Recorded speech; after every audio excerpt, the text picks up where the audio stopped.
মনে করুন একজন মানুষকে নৌকার ভেতরে আটকে রাখা হয়েছে, তার শরীরে মধু আর দুধ মাখানো হয়েছে, আর চারপাশে গিজগিজ করছে শত শত পোকামাকড়।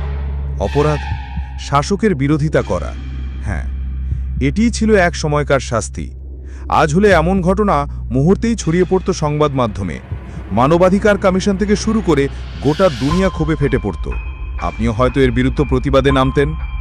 আজ আমরা দেখি আদালত, আইন আর মানবিক বিচার, কিন্তু শাস্তি প্রদানের ইতিহাসে কি সবসময় এমন ছিল? উত্তর হলো না, কারণ তখন শাসকের ইচ্ছাই ছিল আইন। তখন শাস্তি মানে ছিল ভয় দেখানো, আতঙ্ক ছড়ানো।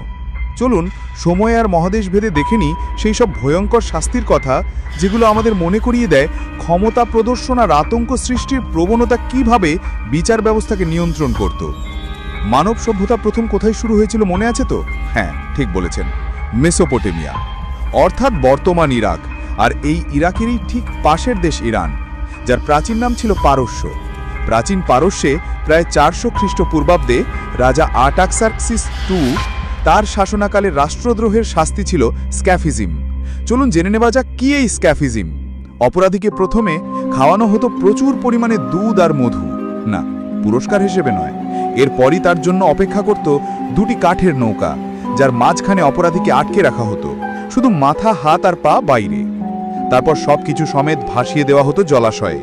দুধ আর মধুর আকর্ষণে তার গায়ে ক্রমশই পোকামাকড়ের সংখ্যা বাড়ত, যারা দিনকে দিন খেয়ে ফেলত জীবন্ত মানুষটিকে।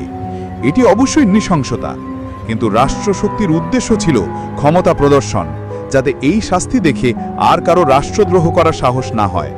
তবে বিভিন্ন পোকামাকড়রা নিশ্চয়ই এই রাজাকে প্রচুর আশীর্বাদ করেছিল। পশ্চিম এশিয়ার পারস্য থেকে সরাসরি যাওয়া যাক পূর্ব এশিয়ার চীন। চীনের সম্রাটরা, বিশেষ করে সং থেকে ছিং রাজবংশ, দীর্ঘ প্রায় 1000 বছর ধরে বিদ্রোহ, খুন কিংবা ধর্মদ্রোহিতার মতো অপরাধে দিতেন এক ভয়াবহ শাস্তি। নাম লিংজি, অর্থাৎ হাজারো টুকরো করে মৃত্যু। শরীর থেকে টুকরো টুকরো করে মাংস কেটে নেওয়া হতো, যদি অপরাধী ঘন্টার পর ঘন্টা জীবিত থাকত। মরার আগে অসংখ্য ক্ষত, যন্ত্রণা ছিল অসহ্য। এই শাস্তির মানসিক আতঙ্ক এতটাই বেশি ছিল যে বিভিন্ন রাজবংশের পরিবর্তন হলেও 1000 বছর ধরে এই শাস্তি কার্যকর ছিল। আজ সমগ্র পৃথিবীব্যাপী বহু কুখ্যাত অপরাধীর বিরুদ্ধে সাজা ঘোষণার পূর্বে মানবাধিকারের বিষয়টি বিচার করা হয়। তাহলে কি নিশ্চিতভাবে বলা যায় আমরা সভ্য হয়েছি? আপনি কি মনে করেন? তবে শুধু এশিয়াতেই নয়, এই সময় ইউরোপেও কিছু অদ্ভুত শাস্তির প্রচলন ছিল। অলিম্পিক প্রথম কোথায় চালু হয়েছিল পরে? ঠিক গ্রিসে, খ্রিস্টপূর্ব 8ম শতকে। তবে তারও আগে খ্রিস্টপূর্ব 6ষ্ঠ শতক থেকেই গ্রিসবাসী যে ক্রীড়াপ্রেমী ছিল, যা প্রকাশ তাদের অভিনব শাস্তি পদ্ধতি। নাম ব্রোজেনবুল। গ্রিসের অন্যতম উপনিবেশ সিসিলির শাসক ফ্যালারিস এই প্রথা চালু করেন। ধাতুর তৈরি একটি ষাঁড়ের আকৃতির বাক্স বানানো হয়। বাক্সের ভেতর অপরাধীকে একটি ছোট্ট দরজার মাধ্যমে প্রবেশ করানো হতো। তারপর বাক্সের বাইরে আগুন জ্বালিয়ে দেওয়া হয়। ধাতুর তৈরি হওয়ায় বাক্সের ভেতরে অপরাধী সহজেই আগুনের তাপে ঝলসে যেত।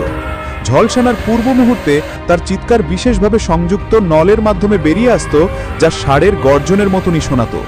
অবাক করার বিষয়টি হলো, এই সম্পূর্ণ প্রক্রিয়াটি করা হতো কোনো থিয়েটারের মঞ্চে, অনেকটা আধুনিক দর্শকের হরর ফিল্ম দেখতে যাওয়ার মতো। তবে কালের নিয়মে রাজা ফ্যালারিসকেই শেষ পর্যন্ত এই শাস্তি ভোগ করতে হয়। তখন সেই মঞ্চের সামনে কারা উপস্থিত ছিলেন বলে আপনার মনে হয়? ইউরোপের ফ্রান্স আর জার্মানি বললেই মনে পড়ে শিল্প বিপ্লবের কথা, কিন্তু তারও বহু আগে থেকেই তাদের শাস্তি ছিল যন্ত্র নির্ভর। জানেন সেখানে রাজারা খুন বা ডাকাতির মতো অপরাধীদের জন্য কি ব্যবহার করতেন? Breaking wheel. অপরাধীর হাত পা ভেঙে তাকে চাকার সঙ্গে বেঁধে রাখা হতো। দিনের পর দিন জনসমক্ষে পড়ে থাকত সে। উদ্দেশ্য নতুন করে অপরাধ করার আগে ভবিষ্যৎ পরিণতি সম্পর্কে মানুষকে সচেতন করা। সত্যি কি এতে কাজ হতো? কি মনে হয়? এশিয়া এবং ইউরোপ ঘুরে একবার দেখবেন না এই সময় আমেরিকায় কিরকম শাস্তি প্রচলিত ছিল।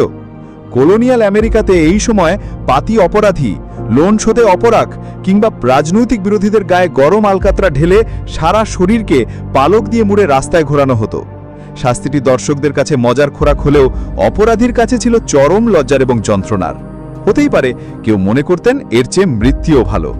আজকের দিনে মিম বানিয়ে সোশ্যাল মিডিয়ায় ভাইরাল করে দেওয়াটাই কি সেদিনের টার অ্যান্ড ফেদারের আধুনিক রূপ? কমেন্টে আপনার মতামত জানান। তবে এত ভয়ঙ্কর শাস্তির পরে ভিডিও শেষ করার আগে আধুনিক ইউরোপে প্রচলিত একটা মজার শাস্তির কথা শুনুন। 1700 শতকে প্রকাশ্যে মদ্যপান বন্ধ করার জন্য ইংল্যান্ডের রাজা কিং জেমস ওয়ান অপরাধীদের বন্দী করতেন, না কোনো জেলে নয়, বরং একটি জালার আকৃতির পাত্রে, যেখানে মদ্যপানকারীর মাথা এবং দুটি হাত বেরিয়ে থাকত। এই অবস্থায় মদ্যপানকারীকে সারা শহর ঘোরানো হতো। বিষয়টি মজার হলেও অপরাধীর কাছে নিশ্চিতভাবে চরম অপমানের ছিল। আজকে হলে কিন্তু কিছু মানুষকে সেলফি তুলতে নিশ্চয়ই দেখা যেত, কি বলেন? এখন আপনার কি মতামত? এই প্রথাগুলোর কোনো একটা কি আজকেও আমাদের সমাজে চালু থাকা উচিত ছিল?